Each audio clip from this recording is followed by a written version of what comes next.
Buenas tardes a todos y todos, queridos historiófilos, ¿cómo les va? Nos encontramos en un episodio más de Lo demás no importa nada. Hoy vamos a hablar de las colonias y la independencia. Ahora volvemos y te cuento.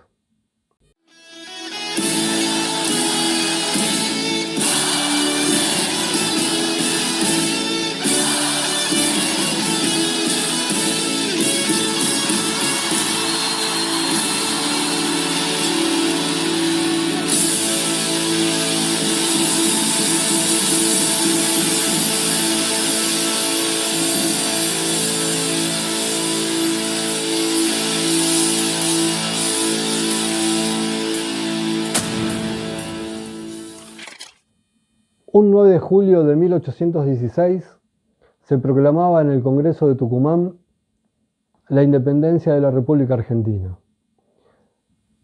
Una gesta que se venía promoviendo desde el 1810, un 25 de mayo, cuando empezó la Revolución, con integrantes realmente destacados de nuestra historia, como Manuel Belgrano, San Martín, por supuesto, Martín Miguel de Güemes, Monteagudo y muchos otros más. Gracias a su gran labor en batalla, se logró tener un país independiente.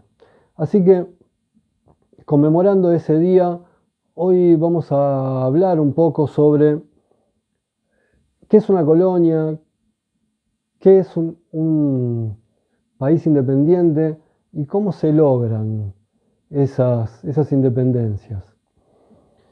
Mirá, vamos a empezar con una definición de la ONU, de la Organización de las Naciones Unidas, que habla de lo que es una colonia. Mirá, y dice: territorio dependiente o colonia es un territorio cuyo pueblo todavía no ha alcanzado un nivel pleno de autogobierno. Y mira cómo continúa en el artículo 1 de la Carta de las Naciones Unidas, que dice: el respeto por el principio de la igualdad de derechos y por el de la libre determinación de los pueblos. Claro, ¿para qué?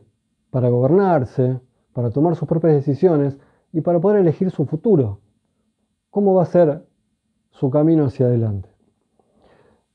Pero, ¿qué implica que un país sea independiente? Mirá, lo que podríamos decir es que, como primera medida, que se puede gobernar a sí mismo y tomar, por supuesto, las propias decisiones para llevarlo adelante. Son políticas de Estado que pueda tomar, políticas económicas y políticas sociales, legislar sobre sus propias leyes, tener relaciones internacionales en un pie de igualdad con otras naciones, y todo eso se tiene que llevar adelante sin ninguna interferencia externa de ningún otro país. Pero claro, en las colonias eso no sucede. Y uno puede decir, podemos pensar, hacer un ejercicio. ¿Cómo sería vivir en una colonia? Porque nos podríamos preguntar y pensar, bueno, pero como pueblo, como habitante, como integrante de una nación, si vivo en una colonia, capaz que la colonia me da oportunidades, establece leyes de igualdad para todos los ciudadanos, se progresa, se desarrolla la industria, la educación. Podría ser, ¿por qué no? Entonces, los habitantes podrían vivir bien, contentos y con un futuro en una colonia. Pero eso sería idílico. La realidad marca otra cosa. Porque en las colonias lo que sucede es que los gobernantes, los jueces, las políticas económicas, las políticas sociales, la educación, el desarrollo de la industria, todo eso es en beneficio del país colonizador. No, nunca sucede que se establece una colonia para el desarrollo en sí de la colonia. No, se podría decir como conocemos, porque lo hemos hablado en uno de los episodios anteriores, como fue la llegada de Colón al continente americano. Bueno, se era un territorio desconocido, a pesar de que, por supuesto, tenían sus habitantes, ¿no? Pero se estableció una colonia. ¿Y qué pasó con los habitantes? Todo fue en desmedro de ellos. Violencia, saqueo, ocupación de territorio, beneficio para los habitantes nativos del lugar, no hubo ninguno. Y de eso se trata, o se trató, mejor dicho, todo lo que fue el tiempo colonial en el mundo. Mirá, lo podemos decir de esta manera también, ¿no? ¿Cuáles son las características de un Estado colonial? Primero, la dominación política. Se establece un gobierno al que responde no es a los ciudadanos, sino al gobierno colonizador, como primera medida. Ahora, ¿eso cómo puede pasar? Puede pasar de dos maneras.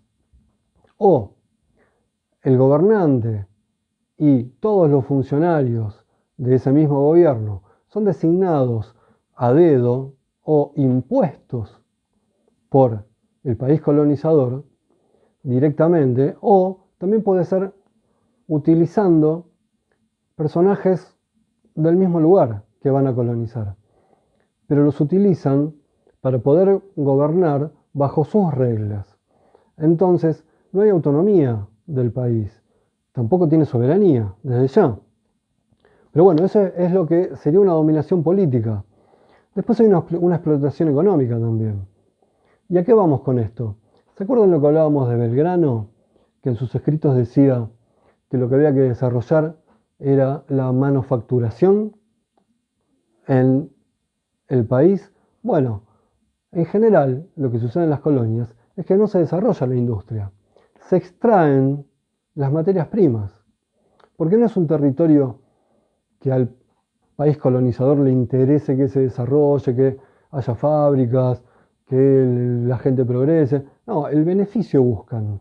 Entonces, ¿el beneficio cuál es? Bueno, extraemos materias primas, utilizamos la mano de obra justa y necesaria y nos llevamos las materias primas que la exportan de la colonia y la importan en el país colonizador. ¿Para qué? Para poder, sí, con esa materia prima, manufacturarla. Entonces, la mano de obra se ocupa en el lugar. Entonces, ahí está la ganancia, en la manufacturación. Y eso sería, por supuesto, lo que, como ya lo dije, la explotación económica. También hay una imposición cultural, porque traen sus ideas, traen su cultura y la imponen. Y lo que sucede es que el pueblo colonizado va perdiendo su cultura nativa. A raíz de esto también hay una jerarquización social. La estructura social que se establece a partir de esa colonización es una estructura de discriminación. ¿Por qué? Mirá lo que pasaba en la colonia del Río de la Plata, que es lo que después, ese 9 de julio, se declaró la independencia y pudimos ser una nación soberana que hoy es Argentina. Bueno, había un extracto social muy diferenciado, porque estaban los españoles, que eran los de jerarquía más alta, después estaban los hijos de españoles, después los criollos, y después, como decían, los indios o los nativos. Entonces, hay una discriminación muy importante y más que nada aparte los beneficios. ¿Cuáles son los beneficios que puede llegar a tener toda esa clase social? A raíz de eso también lo que tenemos que ver es que cuando ese país se independiza en general, se queda arraigada de todas maneras esa cultura y esos escalafones sociales. Ahora, ¿cómo termina a su vez, no? ¿Por qué? Porque todo esto, esta población, el pueblo colonizado, se resiste a esa dominación.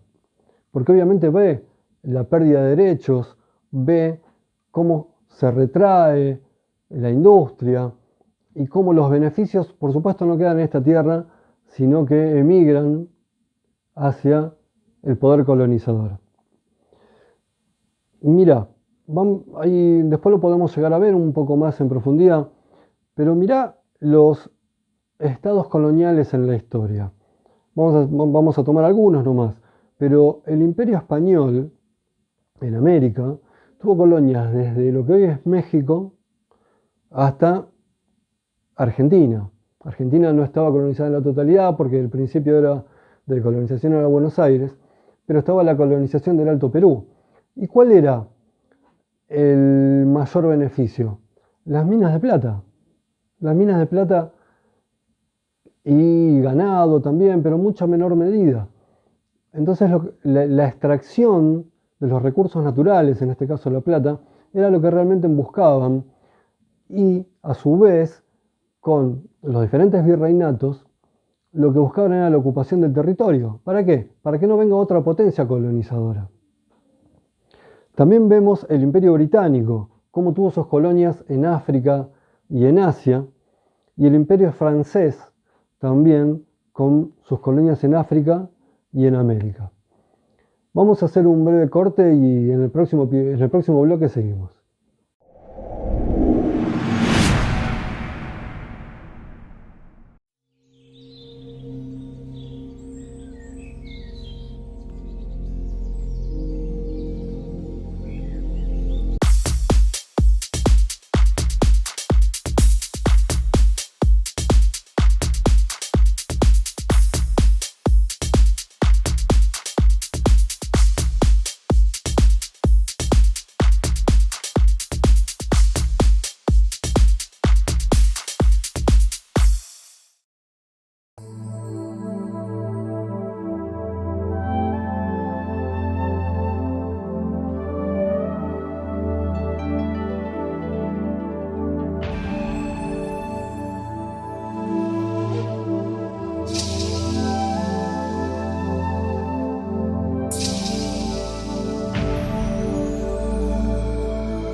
En la comarca serrana, un nuevo programa asoma. Toma tu celular en forma horizontal y graba un video, contándonos lo que quieras. Promociona tu emprendimiento, manda un saludo de cumpleaños, de amor o por compromiso, o simplemente expone tus ideas para cambiar el mundo. Decí lo que quieras.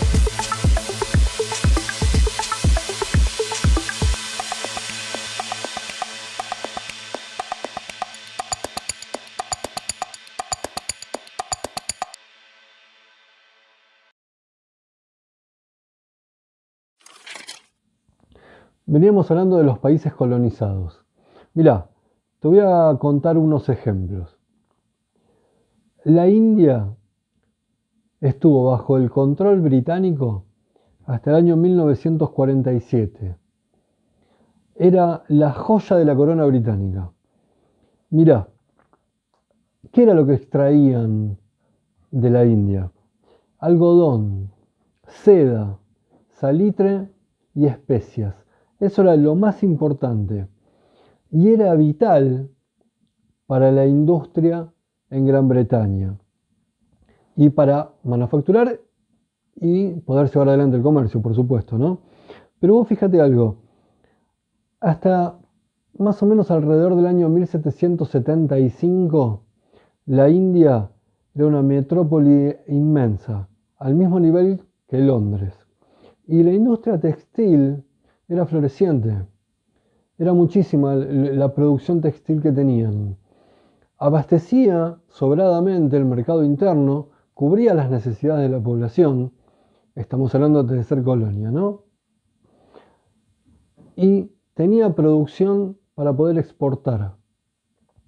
En ese momento, la población de la India era de 150.000 habitantes aproximadamente en Bengala.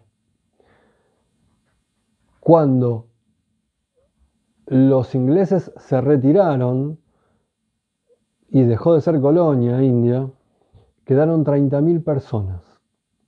Fíjense cuál fue el impacto que tuvo esa colonia en la India, ¿no? Se le extrajeron un montón de recursos, la producción era utilizada solo por los ingleses y así quedó de población la capital, ¿no? Y fíjense cómo termina también, cómo enfrentaron la revolución, cómo enfrentaron la colonización el pueblo indio. Fue una revolución no violenta. ¿Y cómo la enfrentaban? Que ya lo dije, con desobediencia civil, no cumplían las leyes que a ellos les parecían que eran injustas, no cooperaban haciendo boicot en las fábricas, por ejemplo, y hacían marchas y manifestaciones de hambre. Esa colonia duró hasta 1947, hasta hace muy poco, fíjense. Otra colonia británica fue en Egipto, que lo llamaban el Egipto británico, y duró hasta el año 1952. Tuvo una revolución en el año 1919, enfrentándose a esta colonización. Pudieron declarar la independencia en el año 1922, pero Gran Bretaña siguió con el control de Egipto. Y más que nada, ¿por qué? Hasta 1952 siguió con el control del canal de Suez. Era fundamental para Gran Bretaña para poder tener un paso naval, para poder comerciar. Y en 1956 se retiró totalmente Gran Bretaña de Egipto. En Cuba pasó algo bastante similar. ¿Qué era lo que extraían en Cuba? En Cuba extraían azúcar, tabaco y ganado. Fue una colonia española hasta el año 1902 que se enfrentaron en la guerra hispánica con los Estados Unidos y en 1902 pudieron declarar la independencia. De todas maneras, no fue una finalización de una colonia que, bueno, declaramos la independencia y el país floreció, pudo seguir su cauce, tuvo su autodeterminación, nombró sus gobernantes, desarrolló su industria. No, lamentablemente no pudo ser así porque tuvo un dominio muy fuerte de Estados Unidos dentro de Cuba. Ahí instalaron unas bases militares y algo también muy, muy importante para resaltar. Si bien desde esa época hasta hoy no hay una colonia propiamente dicha, en 1959 hubo una gran revolución, la revolución llevada adelante por Fidel Castro, pero Cuba está bloqueada comercialmente. Entonces, si bien no es una colonia, pero está impedida, no le permiten comerciar, no le permiten Primero, por supuesto, la llegada de productos y la salida de lo que ellos podrían exportar. Pero tampoco se pueden desarrollar porque están muy limitados en cuanto a poder obtener tecnología, obtener maquinaria. Entonces, si bien es una manera, si lo podemos llamar, distinta de colonización, porque si bien pueden tomar sus propias determinaciones, son soberanos, por supuesto que sí, pero están muy limitados por otras potencias extranjeras. En Sudáfrica pasó, por supuesto que también fue colonizada, pero tuvo un agregado más. Mirá, la colonia de Gran Bretaña en Sudáfrica comenzó en 1795 hasta el año 1961. Fue parte del imperio y tuvo profundas consecuencias económicas, políticas y sociales.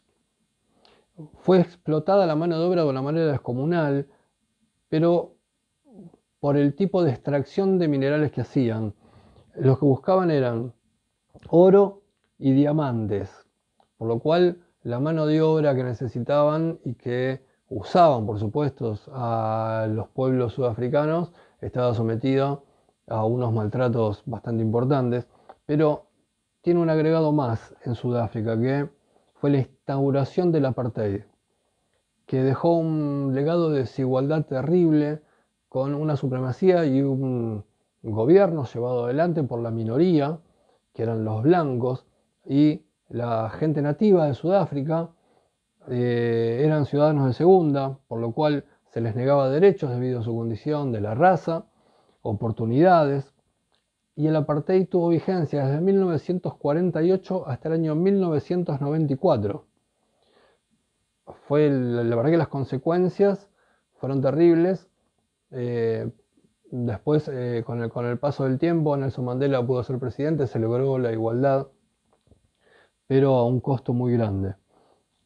También lo que tenemos es otro tipo de colonia, que es un poco más limitada, por así decirlo, que se le llama protectorado. ¿Cuál es la gran diferencia? La colonia directamente se imponen los gobernantes y las voluntades del imperio colonizador. En un caso como Puerto Rico, que hoy en día, en la actualidad, es un protectorado, si bien puede elegir su gobernante por el voto popular, está considerado como un estado más de Estados Unidos, pero sin derecho a voto. O sea, tiene presencia, por ejemplo, por nombrar un ejemplo, tiene presencia en el Congreso de Estados Unidos, pero solo puede escuchar, no puede votar. Y los ciudadanos de Puerto Rico, si bien son ciudadanos estadounidenses, no pueden ejercer un derecho a voto, excepto que tengan residencia en algún lugar de Estados Unidos. De esa manera sí lo pueden ejercer. Ahora, en el próximo bloque, te voy a contar sobre la declaración de la independencia de nuestro país, de Argentina, y te voy a leer el acta de esa declaración. Ahora volvemos.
En la comarca serrana, un nuevo programa asoma.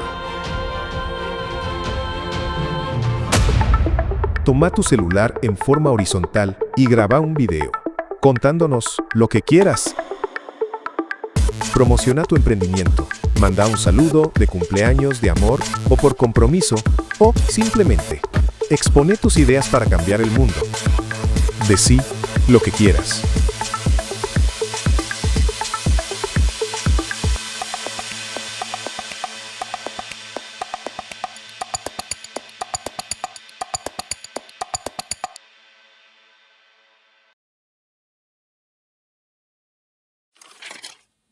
¿Por qué es importante ser un Estado autónomo, libre y soberano y no ser una colonia? Mirá, tomemos un ejemplo. En vez de pensarlo en modo de un pueblo, pensémoslo de una manera individual. ¿Qué pasaría si uno no puede decidir de acuerdo a su voluntad? ¿Qué pasaría si vos, yo, cualquiera, tiene deseos de contraer matrimonio, casarse con una mujer, con un hombre, estar en pareja, pero eso no lo podés decidir? ¿Qué pasaría si alguien lo decide por vos? Si nos remontamos tiempo atrás, bastante tiempo atrás, había alguien que decidía por vos, había alguien que arreglaba el matrimonio de una pareja por sus intereses personales, para unir dos familias, para unir dos pueblos. Era una decisión que uno no podía tomar. Eso era no ser libre. Era la decisión que otro tomaba por vos. Por ejemplo, viniendo un poco más en el tiempo, si te querías casar con una persona del mismo sexo, ¿podías? No. Recién en nuestro país, en Argentina, con el matrimonio igualitario, se pudo acceder a esos derechos. Ahora bien, ahí tenés el ejemplo palmario de lo que significa ser libre o, para poner el nombre, para hacer la comparación, vivir en una colonia. Cuando alguien toma las decisiones tuyas propias, de los deseos tuyos o de tus necesidades, las toma otro por conveniencia de otro y no por tu deseo o tu voluntad.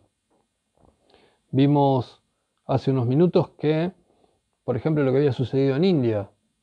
En India, una industria textil importantísima para la época. Y sin embargo, ¿qué quedó para el pueblo indio?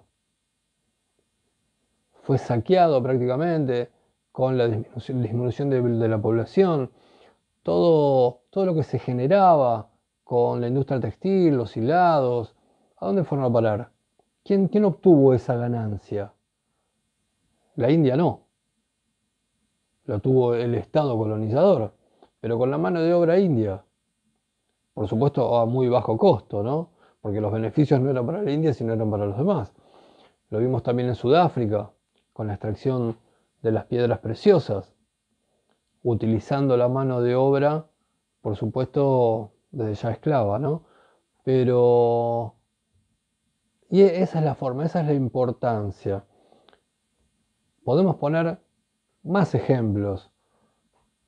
¿Qué pasaría si en la antigüedad, en su época, una mujer quería trabajar o quería estudiar, quería ser profesional, quería dedicarse, por ejemplo, a ser médico?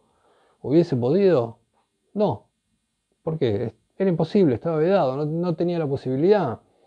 Y era otra persona que le decía, no, vos esto no lo podés hacer.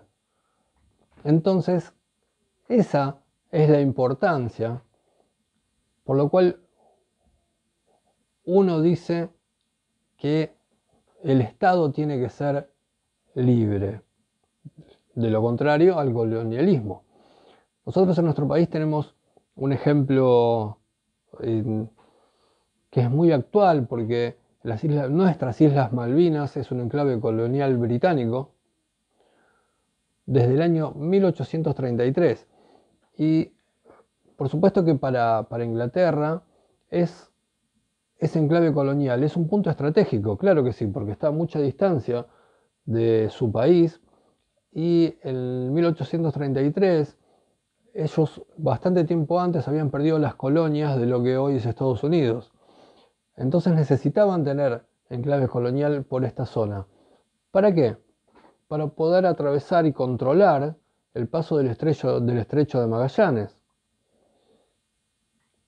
Ahora, ¿dónde están las Islas Malvinas? En Argentina, son nuestras, pertenecen al territorio argentino, están dentro del mar argentino. Mucha discusión no hay, más que una discusión de un enclave colonial por la fuerza. También tenemos que saber y no ser ingenuos que aparte del enclave colonial, todos los recursos naturales y entre ellos el petróleo. Porque si bien vive poca gente en las Islas Malvinas, los británicos, ahí lo más importante que tienen es la base militar. Tuvimos una guerra en 1982 donde fallecieron 649 compatriotas, chicos. Vaya a saber los motivos de esa guerra nefasta para nosotros. Pero las Islas Malvinas son nuestras, es un enclave colonial, pertenece a la Argentina y a nuestro territorio.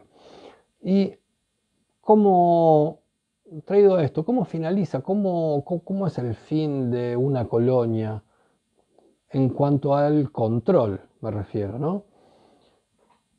¿Cómo se adquiere la libertad? Se puede adquirir de tres maneras. Primero, de común acuerdo. Llegar a un acuerdo para dejar de ser colonia, para que esa nación, ese pueblo pueda ser libre. Puede haber otra más, la segunda, que es mediante guerras, como pasó en Argentina, con la Declaración de la Independencia en 1816, pero fue unos tiempos bastante complicados, muchas guerras, mucha sangre se derramó para poder llegar a la independencia.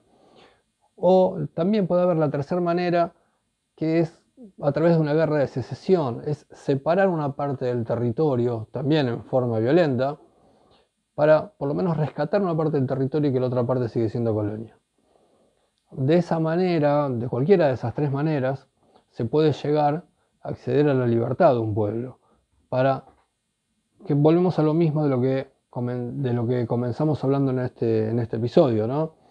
Para poder decidir su hoy y su mañana, para poder legislar, para poder elegir a sus gobernantes, para poder extraer sus propios recursos naturales, para poder producir, manufacturar y exportar, para que la ganancia quede acá, para el desarrollo del país, el desarrollo económico, político y el desarrollo social, para poder tomar nuestras propias decisiones.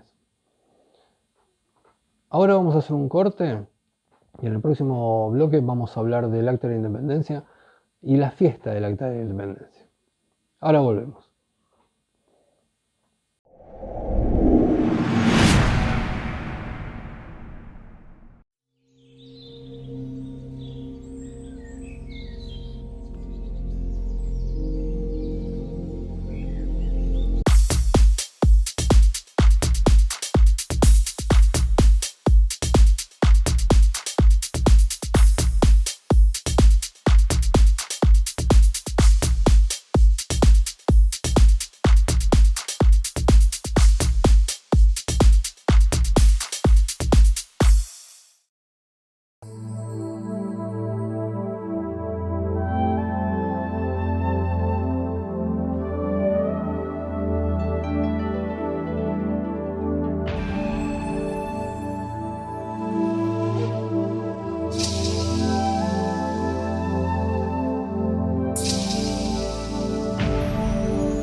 en la comarca serrana. Un nuevo programa asoma. Toma tu celular en forma horizontal y graba un video, contándonos lo que quieras. Promociona tu emprendimiento, manda un saludo de cumpleaños, de amor o por compromiso, o simplemente expone tus ideas para cambiar el mundo. Decí lo que quieras.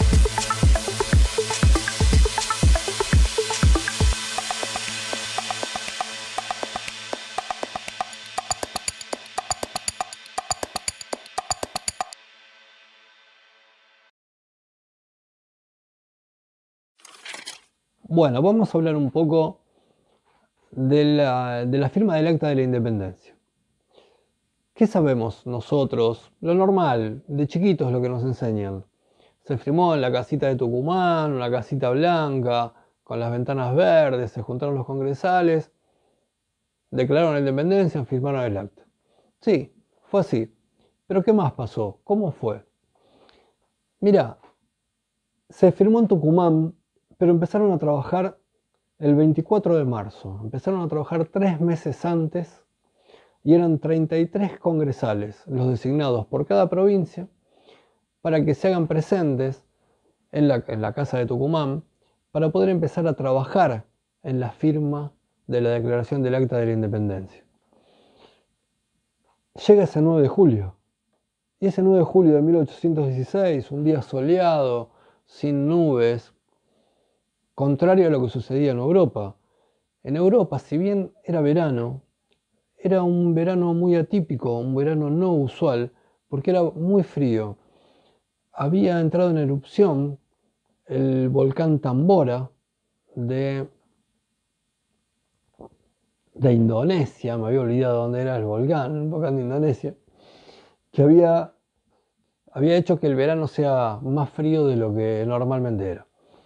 Pero volviendo a Argentina y a Tucumán, los 33 congresales estuvieron 3 meses trabajando para poder llegar a un acuerdo en cómo labrar esa acta y firmarla. ¿Estaban todos de acuerdo? Sí, claro que sí, todos tenían el deseo.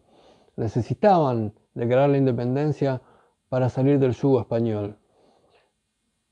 Y vamos a leer el acta, mirá, ¿qué era lo que decía? Vamos a leer la parte dispositiva, ¿no? Decía así: los representantes de las Provincias Unidas en Sudamérica, reunidos en Congreso General, invocando al Eterno que preside el universo, en nombre y por la autoridad de los pueblos que representamos, protestando al cielo, a las naciones y hombres todos del globo, la justicia que regla nuestros votos. Declaramos solemnemente a la faz de la tierra que es voluntad unánime e indubitable de estas provincias romper los violentos vínculos que los ligaban a los reyes de España, recuperar los derechos de que fueron despojados e investirse del alto carácter de una nación libre e independiente del rey Fernando VII, sus sucesores y metrópoli. Quedan en consecuencia, de hecho y de derecho, con amplio y pleno poder para darse las formas que exija la justicia e impere el cúmulo de sus actuales circunstancias. Todas y cada una de ellas así lo publican, declaran y ratifican, comprometiéndose por nuestro medio al cumplimiento y sostén de esta su voluntad. Baxo, el seguro y garantía de sus vidas, haberes y fama. Comuníquese a quienes corresponda para su publicación, y en obsequio del respeto que se les debe a las naciones, detállense en un manifiesto los gravísimos fundamentos impulsivos de esta solemne declaración dada en la sala de sesiones, firmada de nuestra mano, sellada con el sello del Congreso y refrendada por nuestros diputados secretarios.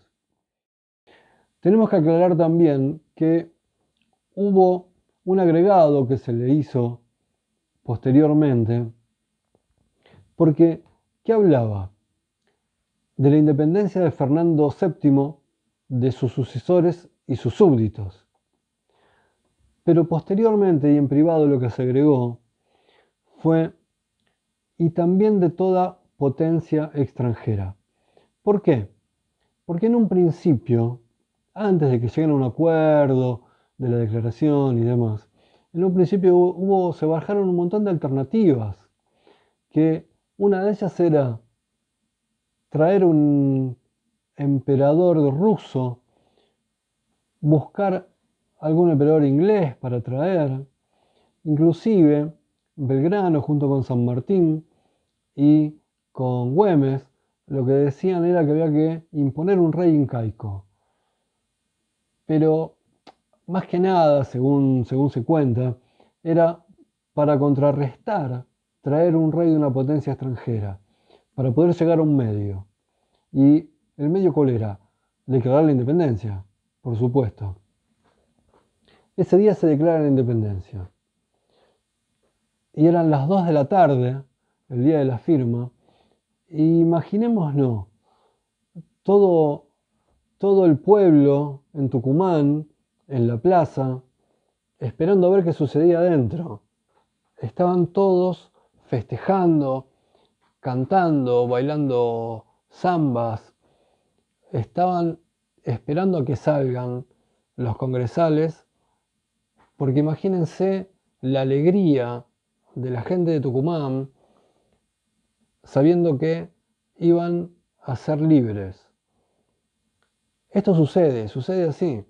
Se firma la declaración se firma la declaración de la independencia y salen los congresales a la plaza, salen a festejar con su gente, con la gente que estaba bailando, comen pastelitos, los congresales con la gente, bailan, cantan, pero llega un momento que dicen, bueno, tenemos que volver a trabajar. Así que después de ese disfrute que hacen con la gente, vuelven a la casa de Tucumán y siguen con sus labores. A la noche de ese mismo día se iba a realizar un baile para la gente de la sociedad, los congresales y la gente que estaba también en la plaza. Se celebra ese baile, esa fiesta, y se baila, miren qué cosa, ¿no? Se bailaba minué y también se bailaba samba, dos cosas totalmente distintas.